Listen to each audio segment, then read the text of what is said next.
welcome to Pete and Hannah's review show, What's Next? The show where we help you figure out what to watch next. I'm here with my great co-host, Hannah! How you doing? On today's show, we have a special episode of today's show. Yeah. Because it's Eras Tour in concert, and it's a Taylor Swift episode of What's Next. We're also going to look at some TV shows. Yeah. We're going to look at Only Murders in the Building. We're also going to look at Ahsoka, which is the new Star Wars movie TV show. And Away Home. Away Home, yes. A Hallmark special. But before we begin, tell the viewers what they should do, Hen. Could you pretty please leave a like on the video and subscribe? Subscribe. If you haven't already. And leave a comment down below on your favourite Taylor Swift song. Leave a comment below. Taylor Swift. Hit the notification button and you'll get great content like this one. Mm-hmm. Hannah, we were one of many that saw the Taylor Swift concert Eras Tour, and we're going to do our review right now. Yes. So you must have been under a rock if you don't know that Taylor Swift Eras came out last Thursday in the States, and then it came out all around the world on the 13th, which is a significant number for Taylor. Yes. And we went and saw it. First off, the viewing experience, like we saw all these great there's so many different... Yeah, I really enjoyed seeing all those different ways of people watching it, dancing and singing. There's, all the Swifties getting together. Our viewing experience wasn't the same. It was a bit mellow. Yeah, it was a bit mellow. It was like just going to go see a movie at cinemas. It's very interesting. There was lots of people in there for a 9:30 at night yes, session. it was pretty late. Yeah. Here in Australia, it's really, like, a 9:30 session is really late. Yeah. It's not like in the States where that's kind of like the go-to session. But let's do, so elevator pitch. It's Taylor Swift Eras Tour. It's made up of all her different eras of music. That she's recently touring. Yeah, because she hasn't toured since Reputation. And she's released Lover since then. 5 albums. Because two Lover, releases. Folklore, Evermore, Midnights. And then she's also released Taylor's versions of Fearless and Red. And also Speak Now. During tour, she released and that. she's announced that she's doing a Taylor's version of 1989. Yeah. So that's the elevator pitch. Reason to see this, Hannah? As a big Swiftie and, a concert goer, you definitely need to see this. It's definitely... I feel like pop culture you should to this as well. Oh, yeah. It's... If you are not going to get the chance to go see the tour itself, like, this is your chance to kind of have that experience, go, sing... basically have fun. It's like a really great movie-going experience. It's an experience rather than a movie itself. Yeah, it's filmed over a couple of nights at SoFi Stadium, which is in SoFi Stadium, which is in Los Angeles. And like one of the best bits of the show is when she gives out her hat after 22. Yes. And she gave it to Kobe Bryant's daughter, which is was just amazing. It's just a very magical moment. Yeah, you would have seen it on social media when she actually did it. It was a special thing because she... It's good to see it in the movie during her tour, she just started doing this thing where she would give the hat. It would be to a random person in the crowd, sometimes to someone who's like, helped her anyway. Like, the Bejeweled, like the dance she does, the little dance. Yep. The guy that made that dance up, he got to have the 22 hat. Oh wow, that's cool. So it's like a really special moment. So Taylor Swift is, she started off as a country and western singer. She morphed into popular music. Yes. Then she really morphed into popular music with 1989, which is her biggest selling album. And now she's like not only a music phenomenon, she's like a pop culture phenomenon. Yeah. Like everyone loves her. Like this movie is for Taylor Swift fans, and it's for people that just love having a good time. And it's like that's a big thing that what's happening since the pandemic. Like people love spending time together in a big group and experience, and that's why Eras Tour has been amazing. And it's really astonishing that she got a great deal with AMC theaters to move it all over the world. And also followed guidelines, regulations of the SAG-AFTRA. It's crazy because, mixed. Well, so normally what happens is a distributor like, say, Disney or Universal, they take on Mm-hmm. buy the movie and then they and they then distribute it do all to that stuff. theaters, and then they do the marketing, and then they get most of the profits, but then they split it with the theaters, and then they split it with the artists normally. But now this time, Taylor Swift and her family, her father and mother are big her in production business. as well. Her production. She created the production. Then she went to the theater owners. She went around the big studios because they were trying to muck around with her. And so she's done a great deal where she gets like 57% of the takings, which is just it's never happened. Normally it's like a 50-50 split, but she's getting 57-43, and she doesn't have to share it with anyone. So it's amazing. Reasons not to see this, like I've seen a lot of concert movies, and Taylor Swift is amazing. The sets are great. The songs, the show itself is amazing. But the concert movie itself, I don't think it's very good. I think same. I think it's poorly edited.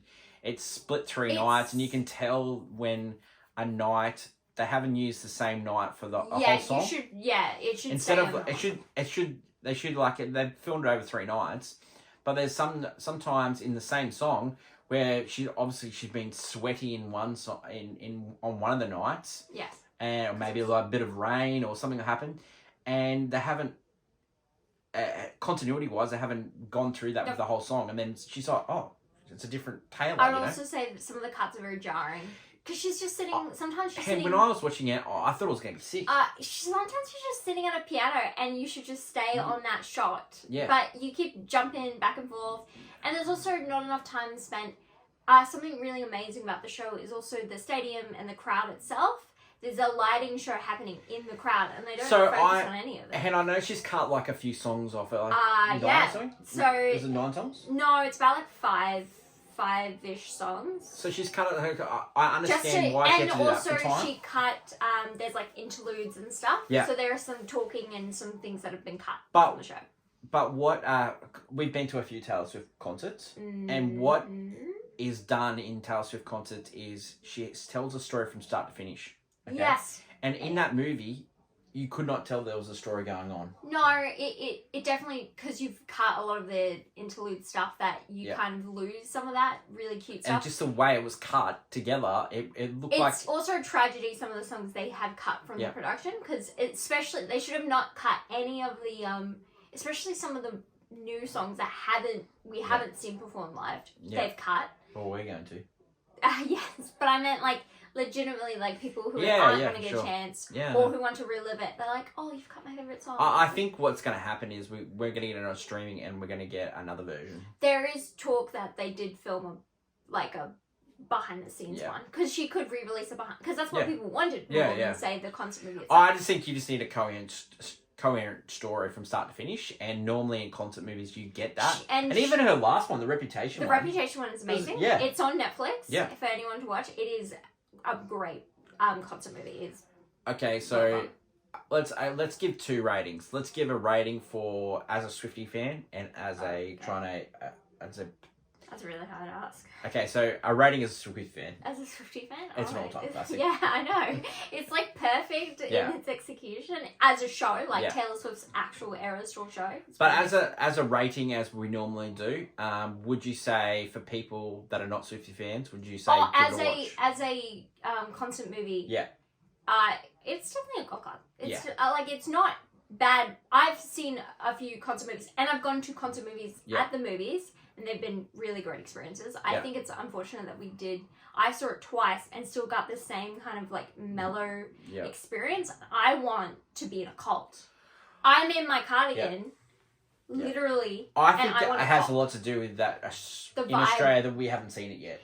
Yes, and that's so we're not reliving a great night that we've had yet. But also, some people haven't, and they're still. A lot of people in Australia are not seeing it because they're going to go see the concert. Yes. So they don't want to be. I think if you've gone off social media, you've taken every precaution not to see then don't see it. But we've seen a lot of content. When I was seeing this, I was like, oh, I don't want to, like, I haven't seen everything, and then I was like, oh no, I've seen everything because I've been spoiled on the internet, and then also I was a huge I needed to know what she was singing every night, so I was like on that, and then I was like, yeah, okay, well, it's actually good because I've set my expectations. Like, I know what's going to happen, and still there's going to be things that surprise me. Yep. That's what I'm like excited to see. It's going to be an amazing show. So for Swiftie fans out there, it's an all-time classic. It's a must-watch. If you haven't seen the show, go see the show. Then get this one on streaming. For those that are not Swiftie fans, it's a pop culture touchstone. You need to see it, just like Barbie and Oppenheimer earlier. Yeah, if you got to see this one. Yeah.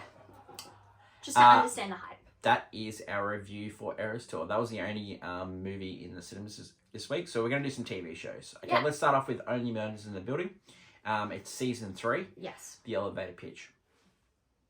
So, Martin Short's character is putting a play on Broadway, and he got his friend Steve Martin's character to star in it as the detective. As well as Paul Rudd. As Paul Rudd playing a character, plays like an actor, private detective sort of a thing. And then Selena Gomez is their friend. They've done podcasts in the first 2 series to solve murders. Yeah. And then the first episode, you see Paul Rudd die not only once but twice. Yeah, he gets rat poisoned, and then he gets pushed down an elevator shaft. That is not a really spoiler. It's the first episode. It's the first episode. It's the whodunit mystery of like who did it. So they've done in every season. They've done podcasts. Now then, in this season, they're sort of like separated. They're trying to break the mold because they're trying to separate themselves from the podcast. Steve Martin's character's trying to get being famous again. Martin Short's trying to be back in Broadway again, and Selena Gomez is just trying to find a way. Yeah, she's just a normal person. Okay, reasons to watch Only Murders in the Building. I think it's just a great. I think this was the most enjoyable season yet. I love the whodunit. I love the comedy. The music. I think they've done the music. Music's by the guys that brought you La La Land. Yeah, there's some original songs in here, and it's really funny. I just found because halfway through it turns from a play to a musical. Yeah. I just think the chemistry they have has really locked in between the 3. Yeah. And that's and I think it's just great because everyone could enjoy it well enough because there's something for everyone. Having watched the last couple of seasons, I really missed them hanging out a lot more. That was really funny, the banter between them, the 3 of them in the first 2 seasons. So I missed it.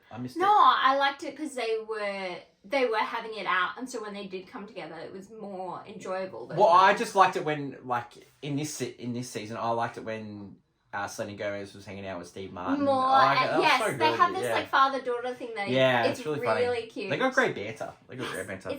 It's so good to see it. Reasons not to see this. I'm gonna say it. Yeah. Reasons not to see this. Meryl Streep. Yeah, I mean, if you're not a fan of the Streep, she is a huge character in this new season. Look, it's a controversial tape, and I've had some controversial tapes in my time. But Meryl Streep just plays the same character over and over again. Yeah. The way she sings like she's sang in Mamma Mia.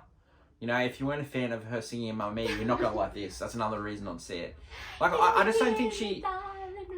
Can you tell me the difference between what she's doing in this show and then what she did in Mamma Mia? And then what she did in Mamma Mia, she did in... Yeah, she does play this, motherly... If she's not, type of character. If she's not doing that... woman actress type of character. Yeah. She does. What about the one with... she did with... I remember Into the Woods. I can't remember. Yeah, Into the Woods. Yeah. And then they're also... if she's not portraying a motherly character like this... She's doing a god-awful impersonation of Margaret Thatcher or something, and she won an Academy Award for that. Well, because she has a really great her voice can mimic things. It's really, really interesting. But I seriously think the last good thing that she's done, and I reckon let's say this in the last 20 years, the last good thing that she's done was Devil Wears Prada. Everything else has been absolute trash. I think that's very iconic. Something's Got to Give. Is it Something Got to Give? I don't know. I don't watch Meryl Streep movies too. It's Complicated, I think it is. No, It's Complicated. Okay. Her and Steve Martin and Alec Baldwin. Oh, okay. Yeah, okay. There's no difference between that character and this character at all. Yeah. It just plays the same note over and over again. So that's a reason not to see. I'd say the reason not to see... I mean, if you... I just think if you don't love the kind of comedic murder mystery trope, it has... So if you don't like, I would say... Whodunit? your UK whodunits. Like you're like that has Don't the say same... that in this house. You'll get I struck know down. it has the dry toast humor and stuff, and some people just completely are turned off by it. But I have a fondness for it, and I think they do it very well in this as well. But it does. You will, when you watch it, you will go, oh, I think this person's the killer because they're the famous person. Should you watch or miss? Oh, I'd give it a definite watch. Yeah, I'd give it a watch. Rating for this TV I show? would give it a golf clap. Yeah, I'd give it a golf clap. It's so enjoyable. Only Minutes of Building is streaming currently now on Disney Plus in Australia and then Hulu in the States. Mm-hmm. Next TV show is Ahsoka, which Wow. is a new Star Wars show on Disney Plus. Takes place Dave Filoni. Takes place after the fall of the Empire, which is Return of the Jedi, and it takes place same time as Mando. Season 3. And this is before the 20 years before Force Awakens. Yes, this is So which is Star Wars 7. Star Wars right now with these TV shows, they're kind of doing the in between those kind of just to fill the gaps. Elevator pitch. We follow Ahsoka, which is Anakin's apprentice, and she's trying to snuff out any remnants of the Empire. Yeah. Reason see this. It's another Star Wars show. I mean, as a Star Wars lover and fan, you gotta watch it regardless of if it's good or not. I think also the show does what it adds to Star Wars lore is interesting. It's tries to add things you haven't seen in this universe yet, especially if you've only watched I guess the mainstream stuff and never watched Clone Wars and Rebels in the past. Yeah, I'd say reason not to see this if you haven't watched Clone Wars and Rebels. Oh, it's not enjoyable at all. Nah. The best bit about it is when you said, "Oh, there's that person's from Clone Wars. Oh, that person's from Rebels." And then at the end, I was like, "Oh, they're at this planet," and I was like, "Oh my god, it's connected to this." Yeah, no. As a person, I've only watched the Star Wars movies and also watched Mando and I watched Andor. I'd say Ahsoka's probably the hardest one to get to know and get to. Like, I enjoyed, like, Rosie Ann Dawson, who plays Ahsoka. Yes. She's great. She got better as... I thought... She was great. Her acting got better as... Her interactions with, like, Anakin. Spoilers. I will say they kind of spoil it when you go on Disney Plus now and you click on it and it literally is a picture of Anakin. It's like, oh, so we all know. So, let's just like all these Disney shows, and the same with Marvel, the first one and the last one and maybe the second last one are the best episodes, and then they lose their way in between. This one, there was like was 3 from the end. There was an Anakin bit, which was really good. The thing is that the whole show was written. Dave Filoni wrote it. Yeah. Like he penned it. He's always been, when it's come to his characters, especially Ahsoka, because Ahsoka is his like child. He's always like, he pens it all, so he like the story's gonna go a certain way, and you can tell it built to the climactic last couple episodes. Because I thought every episode, like if from 4 on, it was just like really interesting. Like I was actually really enjoying it. It took me a while because again, it's for people. It's basically what people are saying. It's Rebels season 5. Yeah. If you've never watched Star Wars Rebels, which a lot of people haven't because they turned off because it was like cartoon. It was a cartoon. The animation was like really hard to love. I don't love the animation. I also don't love the Rebels. I was like, they're Rebels themselves. There's only a few of them I actually liked as characters, and the rest I hated. And the show was a bit. It goes really crazy with the Star Wars lore, and this just isn't the same. Should you watch or miss Ahsoka? Any Star Wars fan should definitely watch Ahsoka. Any fan of rating for this TV show? I want to give it more, but I will gladly put it as a golf clap. Yeah, I think it's a golf clap. It's definitely well done. Ahsoka is now streaming on Disney Plus. And the final TV show on this long episode is The Way Home, which is a Hallmark show, and you can get it on Binge in Australia. Yeah. The elevator pitch. So you are estranged from your mum. You get a letter saying, come and move in with the mum and the grandmum because you're breaking up with your husband. So you go there. Yeah. and your daughter is like, she doesn't really want to be there, but she is playing on the property, and she finds this pond, and it falls in the pond, and it takes you back 20 years to 2000. Yes. 99, 2000. Yeah, 1999. So about 20 years. Yeah. And then you meet your mum. Yeah, as a teenager, just like you, and you become best friends. Yeah, crazy stuff. So this show is like a mixture of the Time Traveler's Wife, Back to the Future. Back to the Future. Like the family drama aspect of it. Yeah. It is this kind of mystery about what happened to the family for it to change. It was a loving family, and something changed, and you're like, wow. Like, we're getting a lot of time travel and multiverse sort of stuff, but at the heart of it, this one is like a show about family. And it's quite good. It's actually quite cute. Yeah. It stars Charlotte Lee from Supergirl and Grey's Anatomy, Little Grey. It also has Andie MacDowell as the grandmother, and she, great actress, 4 Weeks of Funeral, Groundhog Day. So would you say people should watch or miss? I would give this a definite watch. And a rating for this? I'd give it a golf clap. I'd give it a golf clap as well. It also has a sequel coming, and it has an interesting plot. There's a great cliffhanger. Yeah, great cliffhanger. Can't wait to see the show. A lot of TV shows we don't review until we say they're going to get a second season. The reason why we do that is we just don't want to give you a recommendation on a show that's not going to come back. Yeah. So a lot of these shows that we do give recommendations to, they're coming back. So Only Murders in the Building is going to get season 4. Ahsoka looks like it's going to get season 2. And The Way Home is going to get season 2. So that's it for today's show. I hope you have enjoyed a little bit of a mix of a show today. Shows. Don't forget, we are dropping movie news and clickbait this Thursday. We're dropping a review every day, and we have guess some movies. And if you stick around for the post-credit scene, we'll tell you what the answer is for last week. That is my lovely co-host, Hannah. Hi. And until later in the week when we drop movie news, it's bye for now.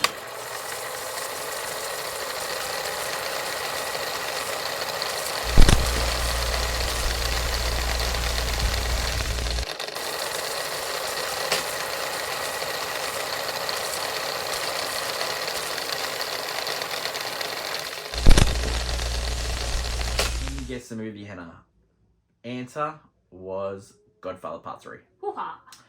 So, clickbait is dropping Thursday, and we're going to preview Flowers of the Moon. What is it? Killer Moon. Flowers of the Killer Moon. Flowers of the Killer Moon. Sounds good to me. Thanks everyone for watching. I don't know if I got that right. Flowers of the Killer Moon? De Niro, Scorsese. Enjoy. Right back at you, everyone. We'll catch you later in the week for movie news. Bye. Bye. You want me to do it?